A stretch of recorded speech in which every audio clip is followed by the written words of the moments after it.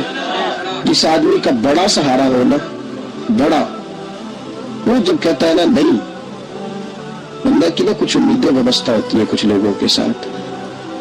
وہ ایک دو چار لوگوں کو کام کہتے ہیں، پھر انہیں پتا ہوتا ہے کہ فلاں آدمی سے میری امید وابستہ ہے، وہ کبھی نہیں جائے گا. تو ابو طالب نے کہا نا کہ میں پھر بوڑھا ہو گیا ہوں. تو اللہ کے حبیب اٹھے، حضور سید عالم صلی اللہ علیہ وسلم کی مقدس آنکھوں میں آنسو ہے. کویا حضور فرما رہے ہیں کہ چچا باپ کلفت بھائی کی نہیں کرتا جائیداد کے تقاضے میں جتنی بھتیجے اٹھ کے کرتے. جناب ابو طالب نے دیکھا کہ رسول پاک نے رخ پھیرا، آنکھوں میں آنسو ہے. چچا تیری مرضی، یہ لفظ کہے کہ حضور کی آنکھیں باہر آئی. جناب ابو طالب بوڑھے آدمی تھے، اٹھے پیچھے دوڑے، حضور کو کندھے سے پکڑا، کھینچ کے رخ اپنی طرف کیا، سینے سے لگایا اور کہا بھتیجے جا، جو تیرے دل میں آتا ہے کر، خوشی ہو یا غم ہو، کوئی ساتھ دے نہ دے، تیرا چاچا ہمیشہ تیرا ساتھ دیتا رہے گا. جا، تجھے اجازت ہے، جو تیرے دل میں ہے. میرے دوستو، بحیثیت ایک سربراہ خاندان کی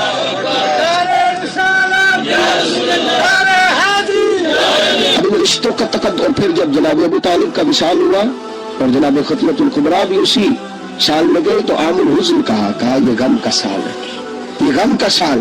رشتوں کا تقدس جو نبی پاک علیہ السلام کے آنے پہ قائم ہوا، قبل اس کے انسانیت اس سے آشنا نہ تھی.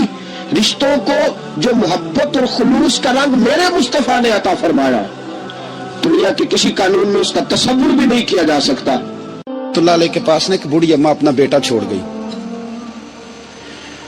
تو حضرت صاحب نے 2 4 5 مہینے رکھا تو بعد میں اس کی اماں کو بلا کے کہا کہ بھئی تو بیوہ ہے، بیٹا تیرا یتیم ہے، میں نہیں چاہتا کہ اس کا وقت ضائع ہو. یہ پڑھنے والا کوئی نہیں، سارے نہیں بھائی پڑھنے والے ہوتے. اب یہاں علماء بیٹھے ہیں، میں بے ادب بھی نہ ہو جاؤں. کچھ پورے 8 سال لگا کے بھی آ جاتے ہیں، سند بھی ان کے پاس ہوتی ہے. ناراض نہ ہو جانا، یہ تو سب اچھے لوگ ہیں. سند ہوتی ہے پر پتہ کوئی نہیں ہوتا. یہ اعلیٰ حضرت نے لکھی ہے بات. سند ہوتی ہے، پوری ڈگری ہوتی ہے، اس پہ کئی لوگوں کے سائن بھی ہوتے. تو بہت سارے طالب علم ایسے ہوتے ہیں جو مدارس میں کہتے ہیں میں فاضل فلاں ہوں، لیکن کوئی شے پاس. تو مولانا سردار احمد صاحب محدث اعظم پاکستان رحمۃ اللہ علیہ اس بوڑھی کو کہنے لگے تیرا بیٹا کند دینا ہے، پڑھنا پڑھانا اس نے کچھ بھی نہیں، تو یتیم بچہ ہے، کل کو تو کہے گی کہ میرے بیٹے نے وقت ضائع کیا تو واپس لے جا. بوڑھی اماں رونے لگ گئی، کہنے لگی میں پڑھانے تو نہیں لائی تھی، میں تو آپ کو رب کا ولی سمجھتی ہوں، میں تو نوکری کرانے لائی تھی. نوکری. حضرت انس بن مالک کہتے ہیں میری اماں بھی حضور کی بارگاہ میں دے گئی تھی. تو حضور کی بارگاہ میں یہ نہیں کہا تھا کہ یا رسول اللہ پڑھا دیں، ہاں میں ذمہ داری سے بات کر رہا ہوں. یہ نہیں کہا تھا حضور مجاہد بنا دیں. یہ تھوڑی کہا تھا کہ یا رسول اللہ صلی اللہ تعالی علیہ وسلم سے مفسر، محدث، محقق، مفتی بنا دیں. حضرت انس کی اماں کہہ گئی تھی سونیا جب تک یہ رہے گا نا آپ کی نوکری کرے گا، یہ گھر کے کام کاج کرے گا، ڈیوٹی کرے گا، حضور یہ آپ کی نوکری کرے گا. تو میرے محبوب نے پھر دعا کر دی اللہ اسے برکت عطا فرما. تم سمجھتا ہے خدمت والا خالی رہ جاتا ہے؟ جتنا ذائقہ خدمت والے کو ملتا ہے، جو اس کے نصیب میں آتا ہے، وہ کسی کا نصیب کہاں بھائی. حضرت انس کہتے ہیں حضور نے دعا کر دی، برکت کی. مجھے تو کھیتی باڑی آتی بھی نہیں تھی، پر لوگوں کے باغ میں سال میں 1 دفعہ پھل لگتا تھا، میرے باغ میں 2 دفعہ لگتا تھا. حضور نے دعا کر دی یا اللہ اسے اولاد دے. فرماتے ہیں میرے بیٹے، میرے پوتے، میرے نواسے، میری بیٹیاں، فرماتے ہیں میں زندہ ہوں اور میری 100 اولادیں موجود ہیں. پریشان ہو گیا 100 سن کے کہ بچے 2 ہی اچھے، 100 اولادیں میری موجود ہیں. حضرت انس بن مولانا سردار احمد صاحب کے پاس نا چھوڑ گئی بچہ، کہنے لگی حضرت جی میں کو پڑھانے کے لیے تھوڑا چھوڑ گئی ہوں، میں تو اس لیے چھوڑ کے گئی ہوں کہ آپ مہربانی کریں خدمت کرائیں. تو حضرت جی کہنے لگے کوئی ایسا کام ہی نہیں، خدمت والا کیا کراؤں؟ کہنے لگی پٹھے پوا لیا کرو. جی لڑ پہ کہنے نے بچے کام کر دیں مدرسے دا. حالانکہ اب کہاں بچے کام کرتے ہیں، اب تو گزر گیا دور، اب تو بچے کام کراتے ہیں. اب بچے بھی ناراض ہو رہے ہیں، گور گور کے دیکھ رہے ہیں. صحیح کہہ رہا ہوں آپ کو، بچے کام کراتے ہیں، بچے کہاں کام کرتے.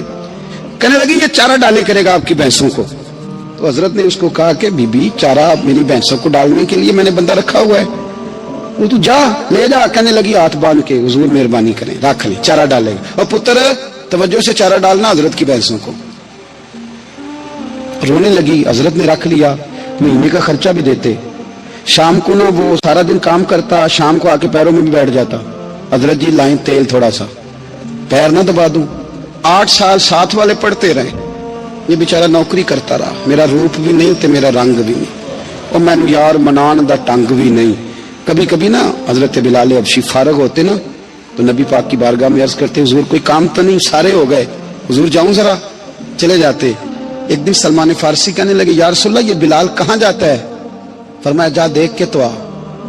حضرت سلمان واپس آئے تو آ کے رونے لگے. کہنے لگے سونیا جب یہاں سے جاتا ہے نا تو جا کے سیدہ فاطمہ کی چکی پیسنی شروع کر دیتا، بی بی صاحبہ کے کام کرنے لگتا ہے. گھر میں جا کے اسنین کی ڈیوٹی کرتا ہے، وہاں بھی کام یہاں بھی کام. وہ چارہ ڈالتا رہا، اس نے چارہ ڈالا.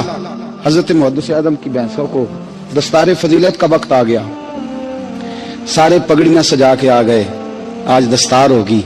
یہ نہ پیچھے ہو کے بیٹھ گیا، چونکہ پڑھا ہی نہیں تھا. تو دستار کا ہے کہ دستار تو اس کی جو پڑھے گا، ہم نے تو پڑھا ہی نہیں، ہم نے تو یار پڑھا، گھر پڑھا، ڈیوٹی کری. حضرت محدث اعظم رحمت اللہ علیہ کے ہاں جب اعلان ہونے لگا نا کہ اب دستار ہوگی تو حضرت نے پہلا اعلان اس کا فرمایا. مجھے بندہ کپڑے بھی کدی کدی بدل دینا. وہ کہتا ہے جس حال میں بھی تھا میں پلٹ کے دیکھنے لگا کہ پڑھا پڑھایا تو ہے، کوئی شے نہیں. تو یہ ماجرا کیا ہے؟ پیچھے سے اٹھ کے آئے تو کہتے ہیں باقیوں کی دستار کسی عالم نے کی، کسی صوفی نے کی، لیکن یہ بھینسوں کو چارہ ڈالنے والا جب آیا تو محدث اعظم نے فرمایا پگڑی کے بال کو کوئی ہاتھ نہ لگائے، یہ ساری دستار میں نے کرنی ہے. اور فرماتے ہیں حضرت بال بھی دیتے جاتے تھے اور آنسو بھی بہاتے جاتے تھے، ماتھا بھی چومتے تھے. اور فرماتے تھے دستار کے بعد چلا تو نہیں جائے گا یار، مجھے تو عبادت بھی نہیں رہ گئی، مجھے تو چابیوں کو بھی نہیں پتا کون سی کہاں رہتی ہے، جائے گا تو نہیں؟ تو رو پڑا. کہنے لگا سونے جائے تو وہ جس کے پلے کوئی شے ہو، آتا جاتا تو ہے کچھ نہیں، مجھے کس نے رکھنا ہے، میں نے کہاں جانا ہے، ادھر کہاں تو ادھر ہی رہوں گا.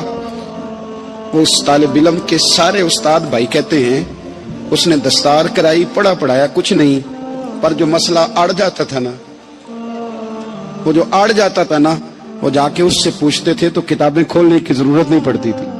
حضرت ام سلمہ رضی اللہ تعالیٰ عنہ کہتے ہیں میں نے عرض کی یا رسول اللہ صلی اللہ علیہ وسلم میری بچی بڑی بیمار ہے، تو مجھے کسی نے کہا ہے یہ تھوڑی سی نشے والی چیز ہے، یہ بنا کے تیار کر کے دو صحیح ہو جائے گی. بیمار ہے بچی تو یہ نشے والی چیز ہے، اس کو تیار کر کے دو، تھوڑا نشہ ہے. اگرچہ بعض میں نے شروع میں کہا بعض لوگ مریض کو، سخت مریض کو ایسی ادویات جو مجبوری بن جائے اس کی گنجائش اور اجازت دیتے ہیں. محتاط علماء تو اس میں بھی بہت ساری چیزیں پہلے بیان کرتے، لیکن اس نے کہا جی میرا نشہ دینا ہے شفا کے لیے. حضرت ام سلمہ کہتی ہے میرے نبی پاک نے میری طرف دیکھا، میری طرف، تو میں نے کہا یا رسول اللہ آپ کیا فرمانا چاہ رہے ہیں؟ تو نبی پاک نے فرمایا ام سلمہ کبھی ناپاک چیز میں بھی شفا ہوئی ہے، کبھی ناپاک چیز میں بھی، کبھی شراب اور خمر میں بھی شفا ہو سکتی ہے. شفا رب کریم نے رکھی ہے پر شہد کے اندر رکھی ہوئی ہے، شفا اللہ نے رکھی ہے قرآن مجید میں رکھی ہوئی ہے. تو اس میں بھی کبھی یہ حضور نے بیان کیا ہے کہ اس کے اندر شفا ہو سکتی، تو امت کتنی دلیری کرتی ہے جو یہ مشورے دیتی ہے کہ اس کے اندر نشہ ہے، شراب ہے، تو کھانسی چلی جائے گی تو فلانی بیماری چلی جائے گی. نہ آؤ ان چیزوں پہ، نہ اپنے ایمان کو خرابی دو، اور نہ ایسی باتیں کرو جس سے کہ ڈائریکٹ رسول اللہ صلی اللہ علیہ وسلم کے واضح ارشادات کی مخالفت ہو. میرے نبی پاک صلی اللہ علیہ وسلم نے فرمایا. اور پھر کچھ لوگ کہتے ہیں تھوڑی پی ہے جی. اب تو میں تجزیے میں پڑھ رہا تھا کہ ایسی شراب ایجاد ہو گئی ہے، لوگ شراب پیتے ہیں اور وہ مست بھی رہتے ہیں، کار بھی چلاتے رہتے ہیں، کہتے ہیں جی نہیں ہمارا ذہن معاف نہیں ہوا تو یہ والی صحیح ہے، نشہ نہیں لاتی. میرے نبی پاک صلی اللہ علیہ وسلم نے فرمایا جس چیز کی تھوڑی مقدار، زیادہ مقدار حرام ہے اس چیز کی تھوڑی مقدار بھی حرام ہے، جس کی زیادہ مقدار حرام ہے اس کی تھوڑی بھی. تو خمر اور شراب اگر فل پینا جائز نہیں تو تھوڑی پینا بھی جائز، یہ حرام ہے اور حرام تھی اور قیامت تک حرام ہی رہے گی. میرے نبی پاک صلی اللہ علیہ وسلم نے منع کیا اور حضور نے اظہار ناپسندیدگی فرمایا، اور میں 40 دن تو عبادت ہی قبول نہیں ہوتی شراب پینے والوں جب تک سچی توبہ نہ کرے۔ یہ لفظ جب ادا کرتا ہوں تو شرم سے میری زبان لڑکھڑاتی ہے کہ یار درباروں پہ بھی نشہ بکتا ہے۔ میں یہ بات کر رہا ہوں صوفیاء کا ترجمان، درباروں پہ مزاروں پہ، اور سجادہ نشینوں تمہیں زمین نگل جائے، آسمان تمہیں لے اڑے، تم پر قہر نازل ہو، تم نے باپ دفن کر کے تو وہاں نشے کا اڈا بنا لیا ہے، ماؤں سے بیٹے چھیننے لگے ہو، عورتوں کے سروں سے کپڑے چھیننے لگے ہو، سہاگ مارنے لگے ہو، بیٹیاں اور بیٹے یتیم کرنے لگے ہو، نشہ بیچتے ہو درباروں اور مزاروں پہ، یہ تماشا لگ گیا۔ آپ کیسے کروں یہ بات، پر کرنی پڑ رہی ہے، مجبوری ہے، یہ مضمون مکمل نہیں ہو سکتا۔ بند کر دیں وہ دربار، ہمیں نہیں چاہیے جن درباروں پہ نشہ بکتا ہے۔ میں ذمہ داری سے کہہ رہا ہوں، بات ریکارڈ ہو رہی ہے۔ جوتے کی نوک پہ وہ سجادہ نشین جو امت کو ڈرگز دیتا ہے، وہ سجادہ نشین کا ڈیرا نہیں، وہ گند کا اڈا ہے، وہاں سے فیض نہیں مل رہا، امت کی تباہی ہو رہی ہے، بتا دو، پھیلا دو، اس کو اعتراض کرنا ہے کرو۔ میرے رسول پاک سید عالم صلی اللہ تعالی علیہ وسلم کا دین ضروری ہے، کسی پیر کی سجادگی ضروری، بولیے سجادگی ضروری، بڑی ذمہ داری سے کہہ رہا ہوں، اور نمائندگی کر رہا ہوں اپنی جماعت کی۔ نہ ہمارے بزرگوں نے کل اس کی حمایت کی تھی، نہ آج کرتے ہیں، نہ قیامت تک کریں گے۔ بند کر دیں وہ دربار اور مزار۔ بزرگ دنیا میں یہ کام کرنے آئے تھے، اور ہماری سوچ اتنی گر گئی ہے، اتنے ہم کمزور ہو گئے۔ کہتے ہیں جب اس کو چڑھ جاتی ہے تو پھر بڑی معرفت کی باتیں سناتا ہے۔ تجھے شرم نہیں آئی یہ لفظ کہتے ہوئے؟ اب نشئی تجھے معرفت سکھائے گا؟ اب تو شرابی سے، بھنگی چرسی سے دین سیکھے گا؟ کہتے ہیں اس نے پی ہوئی تھی، چڑھی ہوئی تھی، میں بات کر دی تو میرا کام بن گیا۔ اتنی گندی اور میلی سوچ صاحب ایمان کی ہوتی ہے، تو اب نشئیوں سے جا کر دعائیں کرائے گا؟ سن، میرے نبی پاک صلی اللہ علیہ وسلم نے فرمایا جو شراب پی لے، نشہ کر لے، اس کی تو 40 دن تک عبادت رب قبول نہیں فرماتا۔ تو کہتا چڑھی ہوئی تھی تو اس نے دعا کر دی، تجھے شرم ہی نہیں آئی بات کرتے؟ حیا ہی نہیں کیا تو نہ جملہ بولتے؟ یہ کوئی تصوف اور طریقت ہے؟ جاؤ اٹھا کے لے جاؤ۔ ایسی کوئی تصوف اور طریقت ہمیں نہیں چاہیے، ہمیں وہ والی طریقت چاہیے جس میں خدا کے قرآن کی بات ہوتی ہے اور محمد مصطفیٰ کے فرمان کی بات ہوتی ہے صلی اللہ علیہ وسلم۔ تو بھائی یاد رکھو، یہ کوئی طریقہ نہیں۔ ایک مزار ہے، مجھے ایک صاحب کہنے لگے آ جائے یہاں بھی فاتحہ پڑھیں۔ میں نے کہا یہاں کیا ہے؟ کہنے لگے تھے تو بابا جی نشہ وشہ کرتے، پر اب سنا ہے لوگوں کی منتیں بڑی پوری ہوتی ہیں، مجھے جذبات بڑے کم آتے ہیں۔ میں نے اس آدمی کو گریبان سے پکڑ لی، میں کہ ادھر ہٹ، وہ تو نشہ کرتا تھا اور تو جاتا تھا، تیری یہ کیسے طاقت ہوئی؟ تو نے مجھے مشورہ دے دیا، تو ہمیں کمزور سمجھتا ہے؟ ہم کمزور ایمان کے لوگ ہیں، اور میں یہاں تجھے کہوں گا نہیں نہیں میں یہاں نہیں جاتا، میں وہاں جاتا ہوں۔ بالکل کوئی لگی لپٹی بات نہیں، کھری بات۔ تصوف وہ، دربار وہ جہاں قرآن پڑھا جائے اور رسول اللہ کی حدیث سکھائی جائے، باقی کوئی مطلب نہیں کسی قسم کا۔ میں داتا صاحب کبھی جاؤں نا جلسہ کرنے کسی کام سے، کسی تقریب میں، تو میں داتا صاحب کے مزار پہ نہیں جاتا، میں کہتا ہوں یار یہ جرانہ نہیں کہ بندہ کسی کام آیا تھا تو فاتحہ پڑھ لی، واپس چلو، گکھڑ سے اسپیشل آئیں گے داتا صاحب کے مزار پہ حاضری دیں، اور میرے سنگی گواہ ہیں کہ میں اسپیشل ٹائم نکال کے بہت سارے کام چھوڑ کے اسپیشل جاتا ہوں، اور میں مراد ماننے نہیں جاتا، میں داتا صاحب کا شکریہ ادا کر دے جاتا ہوں۔ میں ان سے کہتا ہوں حضور آپ کی مہربانی، آپ یہاں آئے تو ہمارے بڑے بھی رسول اللہ کے غلام بن گئے۔ میں تو سلام عقیدت پیش کرنے جاتا ہوں، ہم مزارات پر جانے کے قائل نہیں، بلکہ ہماری تو عقیدت کا درجہ ہی مکمل نہیں ہوتا جب تک ہم مزار پہ سلام نہ کریں۔ پر مزار داتا صاحب کا، مزار خواجہ معین الدین اجمیری کا، مزار غوث اعظم جیلانی کا، مزار محدث اعظم مولانا سردار احمد کا، مزار اولیاء کا، مزار میاں شیر محمد شرف پوری کا، مزار رب کریم کے بندوں کا۔ بھنگیوں چرسیوں کے مزار نہیں ہوتے، اور نام ان مزارات کے قائل ہیں، بالکل قائل نہیں ہم۔ میں تھوڑے دن پہلے لاہور گیا تھا تو میں کار میں میاں صاحب میاں شیر محمد شرف پوری کا ذکر کر رہا تھا، میں اپنے دوستوں سے کہہ رہا تھا یار بہت بڑا بابا ہوا ہے، تو مجھے کہنے لگی کرامت کیا ہے؟ میں نے کرامت یہ ہے کہ ساری زندگی سنت کا درس دیا ہے۔ تو مجھے کہنے لگے آپ کبھی گئے نہیں؟ میں نے کہا میں اسپیشل گیا تھا، اور تھوڑے دنوں کے بعد پروگرام بناؤں گا تو میں ساتھ لے کے جاؤں گا۔ ہم مزارات کے قائل ہیں، حاضریاں دیں گے مزاروں پہ، لیکن بھنگیوں چرسیوں کے مزاروں پر جانے کے قائل ہے، زور سے بولے، یہاں جانے کے قائل ہے، کوئی عقیدہ نہیں ہے ہمارا۔ نشہ بکے گا مزاروں پہ، یہ تصوف ہوگا وہاں، یہ طریقت ہوگی۔ اور ملت پر رحم کھاؤ، خدا را اگر تمہارے قومی ادارے کہتے ہیں رپورٹ کرنے والے کہ 70 لاکھ پاکستانی نشہ کرتا ہے، تو کیا تمہیں یہ نہیں پتا کہ نشہ بیچتا کون ہے؟ کیا تمہیں یہ نہیں پتا کہ ڈرگز کا کاروبار کون کرتا ہے؟ اگر تمہیں یہ پتا ہے تو کیا یہ خبر نہیں تمہیں کہ ان رگوں پر یہ خون اتارتا کون ہے؟ میں اپنے بزرگوں سے معذرت کے ساتھ نشے کا آغاز، ناراض تو نہیں ہو جائیں گے بزرگ، نوجوانوں کو میں لتاڑ لیتا ہوں لیکن بزرگوں کی عزت کرنا سنت ہے، تو میں بزرگوں سے معذرت کے ساتھ یہ یوں سمجھ لیے خوگرے حمد سے تھوڑا سا گلا بھی سن لے۔ نشہ سگریٹ سے شروع ہوتا ہے، سگریٹ سے۔ میں تمباکو کو حرام نہیں کہتا، یہ فتویٰ نہیں دے رہا۔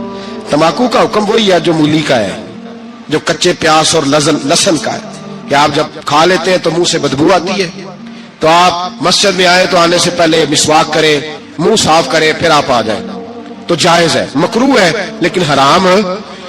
لیکن تمباکو سے آگے جب حالات بڑھتے ہیں، تجزیہ نگاروں نے لکھا ہے کہ ہمارے پنجاب کے کچھ علاقوں میں اب سگریٹ سے نکال کے نا، پہلے بھی بھرتے تھے لوگ اس میں بڑا کچھ، اب پتہ ہے کہ نیا نشہ ایجاد کیا ہے، اب اس کے اندر چرس بھی بھرتے ہیں اور شپکلی کو مار کے سکھا کے خشک کر کے اس کو پیس کے وہ ساتھ نشے کے ملاتے ہیں، اور اس کا حال یہ ہوتا ہے کہ آدمی کو زیادہ نشہ ہوتا ہے، اور کہتے ہیں وہ اتنا گند ہے کہ وہ آدمی کسی کو دانت بھی لگائے گا تو وہ بندہ بھی بیمار ہو جائے گا۔ کیا یہاں لوگ اسپرٹ نہیں پیتے آپ کے ملک میں؟ اور ہم کبھی سڑک پہ جاتے ہیں تو نشئی کو دیکھ کے مذاق کرتے ہیں، دیکھنا میں ہارن لگاؤں گا تو گاڑی کے ہارن سے گر جائے گا، لیکن تجھے پتہ نہیں کہ یہ کسی ماں کا بیٹا ہے، پتہ نہیں کسی بیوی کا شوہر ہے۔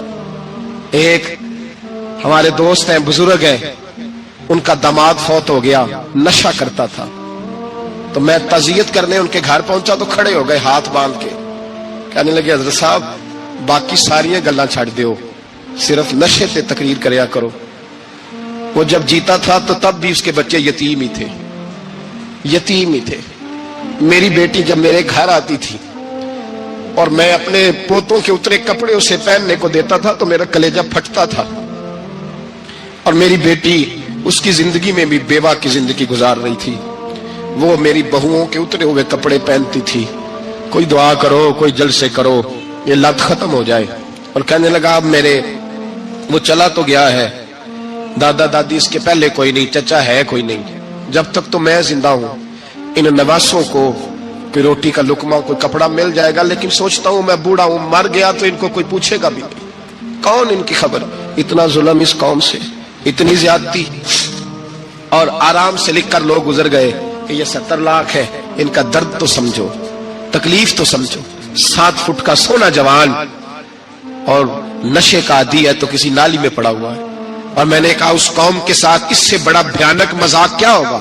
کوئی دانشور تھا بڑا ظالم، اس ظالم سے کوئی مشورہ لینے آیا، اس نے آ کے کہا تو بڑا ظالم ہے، بڑے کڑوے مشورے دیتا ہے، میرا ایک دشمن ہے، میں اس سے بدلہ لینا چاہتا ہوں، میرا دل کرتا ہے اس کا بچہ قتل کر دوں تاکہ وہ تڑپے۔